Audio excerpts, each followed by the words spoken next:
Good evening বন্ধুরা। এখন বাজে বিকেল 4টে। আর আজকে আমি সকালবেলার থেকে ভিডিও শুরু করতে পারিনি। আর আমি আজকে সকালবেলা ভিডিও করিও নি, কারণ আজকে ভেবেছি আমি বিকাল থেকে ভিডিওটা শুরু করব।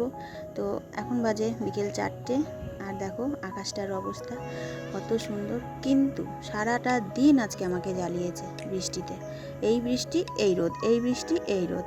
তো আজকে আমি একটু বেরোবো, যার জন্য ভালো করে আকাশটাকে দেখে নিলাম যে বৃষ্টির কোনো সম্ভাবনা আছে কি না। তো ভাবলাম যে না, দেখলাম না, বৃষ্টি হয়তো নাও হতে পারে। তো আজকে আমি কিছু কেনাকাটা করতে যাব মার্কেটে। তো তার আগে জামা কাপড়গুলো তুলে নিলাম আর ঘরটাও ঝাড় দিয়ে যাব, কারণ আস্তে আস্তে তো ধরো সন্ধে লেগে যাবে। আর সন্ধ্যাবেলায় এসে কি আর ঘর উঠোন তখন ঝাড় দেওয়া যাবে বলো? সন্ধ্যাবেলায় তো কেউই ঝাড় দেয় না, আর দিতেও নেই। যার জন্য আমি ঘর উঠোন ভালো করে ঝাড় ঝুড় দিয়ে আমি রেডি হয়ে নেব। আর আজকে কিছু কেনাকাটা করব। কি বলো তো, বেশ কয়েকদিন হয়ে গেল বালিশের মানে ছেলেমেয়েরা যে বালিশ ব্যবহার করে, বালিশের কভারগুলো ছিঁড়ে গেছে, তারপরে পাশ বালিশের কভারগুলো ছিঁড়ে কেমন যেন হয়ে গেছে। আর এইগুলোই আর কি কেনাকাটা করতে যাব। তো তার সাথে আরও টুকিটাকি কিছু জিনিস কিনবো। তো কেনাকাটা করে আমি বাড়ি চলে এসেছি। এসে ফ্রেশ হয়ে হাত মুখ ধুয়ে সন্ধ্যা দিয়ে নিলাম।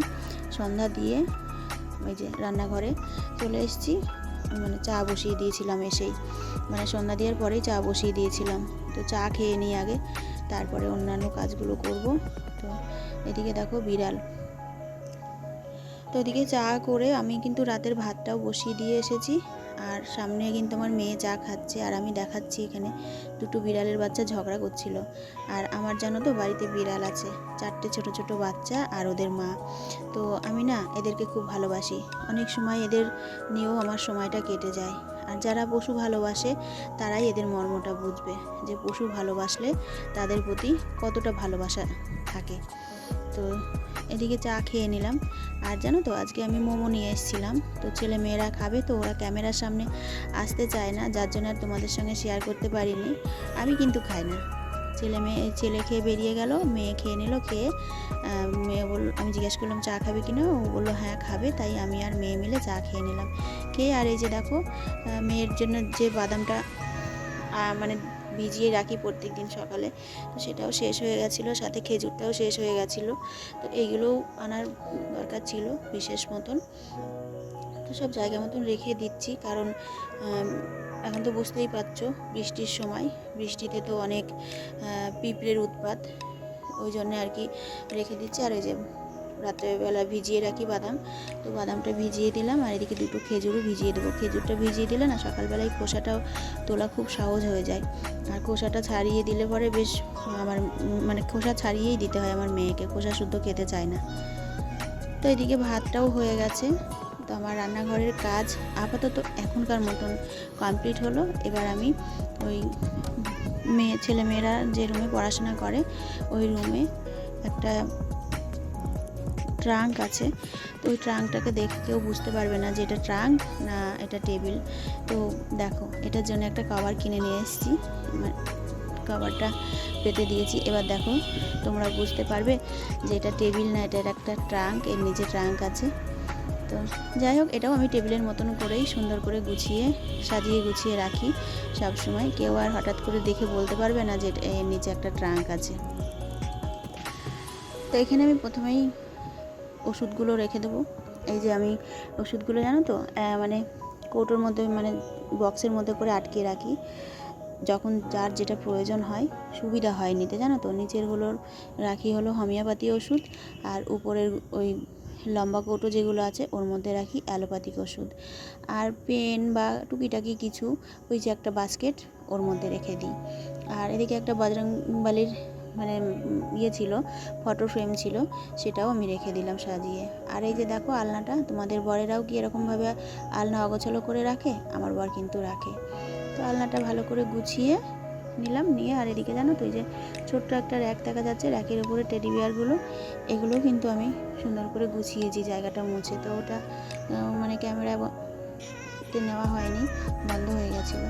তো ওদিকের কাজও কিন্তু মোটামুটি কমপ্লিট করেছি। করে এখন বাজে প্রায় 10:30। তো রাতের খাওয়া দাওয়া সবারই হয়ে গেছে, তো আমি লাস্টে বসে আছি। তো আমি একটু ভিডিও নেব বলেই আর কি লাস্টে খাচ্ছিলাম। তো হয়ে গেল আমারও খাওয়া দাওয়া কমপ্লিট করে টেবিলে যে একটু পরিষ্কার করে নিচ্ছি আর টেবিলটা মুছে রাখবো।